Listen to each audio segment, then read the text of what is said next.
गणेशाय नमः। श्री दुर्गाय नमः। श्री दुर्गा सप्तशती चतुर्थ अध्याय। इंद्रादि देवताओं द्वारा देवी की स्तुति। ध्यानम। सिद्धि की इच्छा रखने वाले पुरुष जिनकी सेवा करते हैं तथा देवता जिन्हें सब ओर से घेरे रहते हैं, उन जया नाम वाली दुर्गा देवी का ध्यान करें। उनके श्री अंगों की आभा काले मेघ के समान श्याम हैं। वे अपने कटाक्षों से शत्रु समूह को भय प्रदान करती है। उनके मस्तक पर आबद्ध चंद्रमा की रेखा शोभा पाती है। वे अपने हाथों में शंख, चक्र, कृपाण और त्रिशूल धारण करती हैं। उनके 3 नेत्र हैं।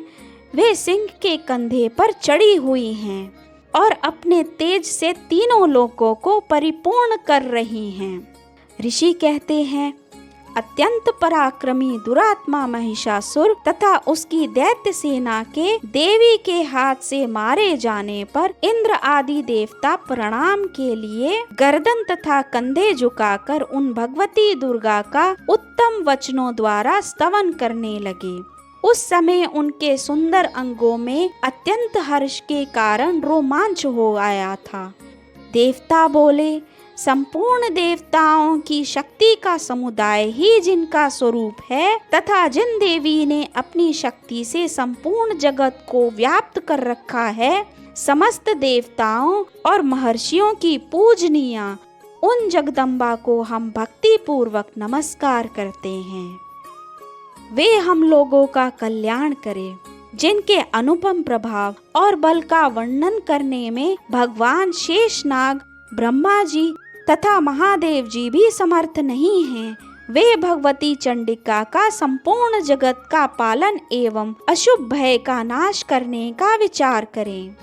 जो पुण्य आत्माओं के घरों में स्वयं ही लक्ष्मी रूप से, पापियों के यहाँ दरिद्रता रूप से, शुद्ध अंतरकरण करने वाले पुरुषों के हृदय में बुद्धि रूप से, सत्य पुरुषों में श्रद्धा रूप से तथा कुलीन मनुष्यों में लज्जा रूप से निवास करती हैं, उन आप भगवती दुर्गा को हम सब नमस्कार करते हैं।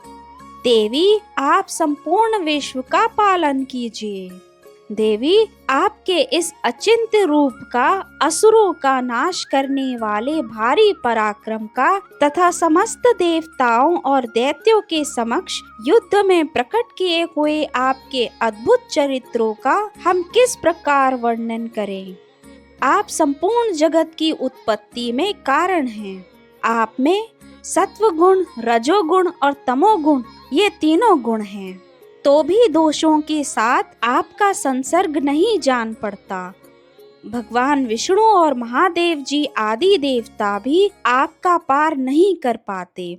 आप ही सबका आश्रय हैं।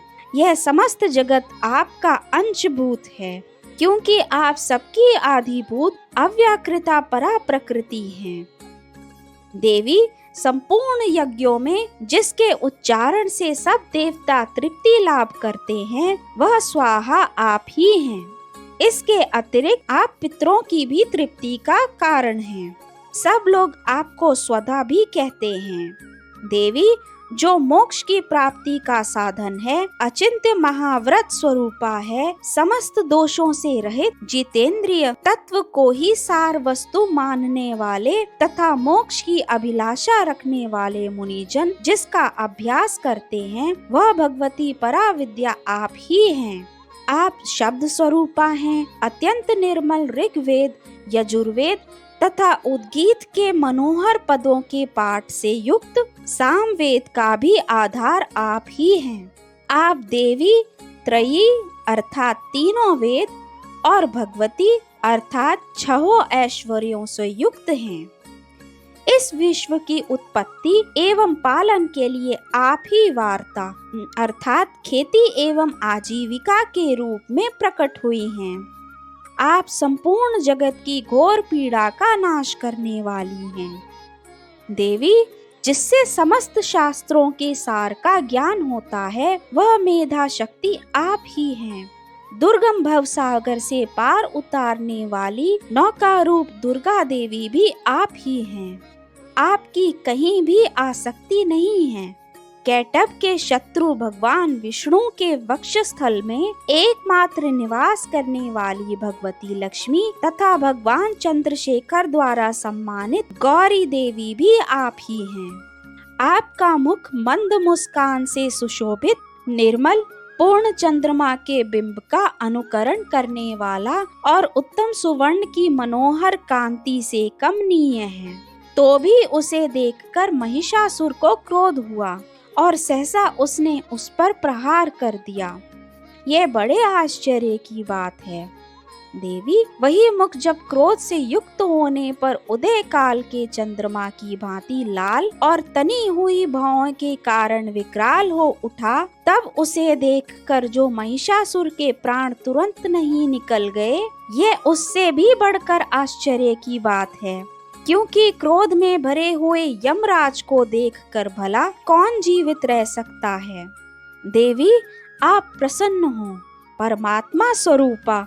आपके प्रसन्न होने पर जगत का अभ्युदय होता है और क्रोध में भर जाने पर आप तत्काल ही कितने कुलों का सर्वनाश कर डालती हैं। ये बात अभी अनुभव में आई है, क्योंकि महिषासुर की यह विशाल सेना क्षण भर में आपके कोप से नष्ट हो गई है।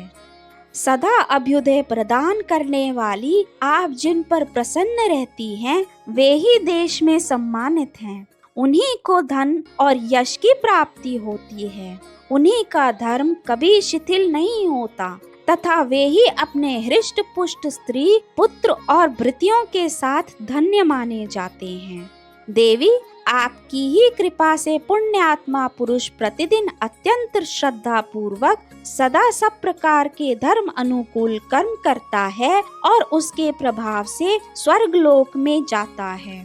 इसलिए आप तीनों लोकों में निश्चय ही मनोवांछित फल देने वाली हैं। माँ दुर्गे आप स्मरण करने पर जब सब प्राणियों का भय हर लेती हैं और स्वस्थ पुरुषों द्वारा चिंतन करने पर उन्हें परम कल्याणमयी बुद्धि प्रदान करती हैं।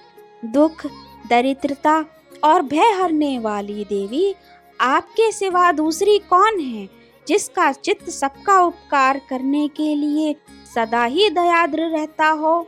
देवी इन राक्षसों के मारने से संसार को सुख मिले तथा ये राक्षस चिर काल तक नरक में रहने के लिए भले ही पाप करते रहे हों, इस समय संग्राम में मृत्यु को प्राप्त होकर स्वर्ग लोक में जाएं। निश्चय ही यही सोचकर आप शत्रुओं का वध करती हैं। आप शत्रुओं पर शत्रुओं का प्रहार क्यों नहीं करती हैं? समस्त असुरों को दृष्टिपात मात्र से ही भस्म क्यों नहीं कर देती? इसमें एक रहस्य है। ये शत्रु भी हमारे शस्त्रों से पवित्र होकर उत्तम लोकों में जाएं। इस प्रकार उनके प्रति भी आपका विचार अत्यंत उत्तम रहता है। खड़ग के तेज पुंज की भयंकर दीप्ति से तथा आपके त्रिशूल के अग्रभाग की घनीभूत प्रभा से चौंधियाकर जो असुरों की आंखें फूट नहीं गई, उसमें कारण यही था कि वो मनोहर रश्मियों से युक्त चंद्रमा के समान आनंद प्रदान करने वाले आपके इस सुंदर मुख का दर्शन करते थे। देवी आपका शील दुराचारियों के बुरे बर्ताव को दूर करने वाला है। साथ ही यह रूप ऐसा है जो कभी चिंतन में भी नहीं आ सकता और जिसकी कभी दूसरों से तुलना भी नहीं हो सकती, तथा आपका बल और पराक्रम तो उन दैत्यों का भी नाश करने वाला है जो कभी देवताओं के पराक्रम को भी नष्ट कर चुके थे।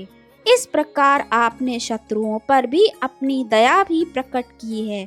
वरदायिनी देवी, आपके इस पराक्रम की किसके साथ तुलना हो सकती है तथा शत्रुओं को भय देने वाला एवं अत्यंत मनोहर ऐसा रूप भी आपके सिवा और कहाँ है? हृदय में कृपा और युद्ध में निष्ठुरता, ये बातें तीनों लोकों के भीतर केवल आप में ही देखी गई है। माता, आपने शत्रुओं का नाश करके इस समस्त त्रिलोक की रक्षा की है। उन शत्रुओं को भी युद्ध भूमि में मारकर स्वर्गलोक में पहुंचाया है तथा उन मत्स्य दैत्यों से प्राप्त होने वाले हम लोगों के भय को भी दूर कर दिया है। आपको हमारा नमस्कार है। देवी, आप शूल से हमारी रक्षा करें। अंबिके, आप खड्ग से भी हमारी रक्षा करें तथा घंटा की ध्वनि और धनुष की टंकार से भी हम लोगों की रक्षा करें। चंडिके, पूर्व, पश्चिम और दक्षिण दिशा में आप हमारी रक्षा करें तथा ईश्वरी, आप त्रिशूल को घुमाकर आप उत्तर दिशा में भी हमारी रक्षा करें। तीनों लोकों में आपके जो परम सुंदर एवं अत्यंत भयंकर रूप विचरते रहते हैं, उनके द्वारा भी आप हमारी तथा इस भूलोक की रक्षा करें। अंबिके, आपके कर पल्लवों में शोभा पाने वाले खड्ग, शूल और गदा आदि जो अस्त्र हों, उन सब के द्वारा आप सब ओर से हम लोगों की रक्षा करें। ऋषि कहते हैं, इस प्रकार से जब देवताओं ने जगन माता दुर्गा की स्तुति की और नंदन वन के दिव्य पुष्पों एवं गंध चंदन आदि के द्वारा उनका पूजन किया, फिर सबने मिलकर जब भक्ति पूर्वक दिव्य धूपों की सुगंध निवेदन की, तब देवी ने प्रसन्न वदन होकर प्रणाम करते हुए सब देवताओं से कहा। देवी बोली, तुम सब लोग मुझसे जिस वस्तु की अभिलाषा रखते हो उसे मांगो। देवता बोले, भगवती ने हमारी सब इच्छा पूर्ण कर दी, अब कुछ भी बाकी नहीं है, क्योंकि हमारा ये शत्रु महिषासुर मारा गया। महेश्वरी, इतने पर भी यदि आप हमें और वर देना चाहती हैं, तो हम जब जब आपका स्मरण करें, तब तब आप दर्शन देकर हम लोगों के महान संकट दूर कर दिया करें तथा प्रसन्न मुखी अंबिके, जो मनुष्य इन स्तोत्रों द्वारा आपकी स्तुति करे, उसे वित्त, समृद्धि और वैभव देने के साथ ही उसकी धन और स्त्री आदि संपत्ति को भी बढ़ाने के लिए आप सदा हम पर प्रसन्न रहें। ऋषि कहते हैं, राजन, देवताओं ने जब अपने तथा जगत के कल्याण के लिए भद्रकाली देवी को इस प्रकार प्रसन्न किया, तब वे तथा अस्तु कहकर वहीं अंतर ध्यान हो गई। भूपाल, इस प्रकार पूर्व काल में तीनों लोकों का हित चाहने वाली देवी जिस प्रकार देवताओं के शरीर से प्रकट हुई थी, वह सब कथा मैंने कह सुनाई। अब पुनः देवताओं का उपकार करने वाली वे देवी दुष्ट दैत्यों तथा शुंभ निशुंभ का वध करने के लिए एवं सब लोगों की रक्षा करने के लिए गौरी देवी के शरीर से जिस प्रकार प्रकट हुई थी, वह सब प्रसंग मेरे मुंह से सुनो। मैं उसका तुमसे यथावत वर्णन करता हूँ। इस प्रकार श्री मार्कंडेय पुराण में सावर्णिक मनवंतर की कथा के अंतर्गत देवी महात्म्य में शक्रादि स्तुति नामक चौथा अध्याय पूर्ण हुआ। धन्यवाद।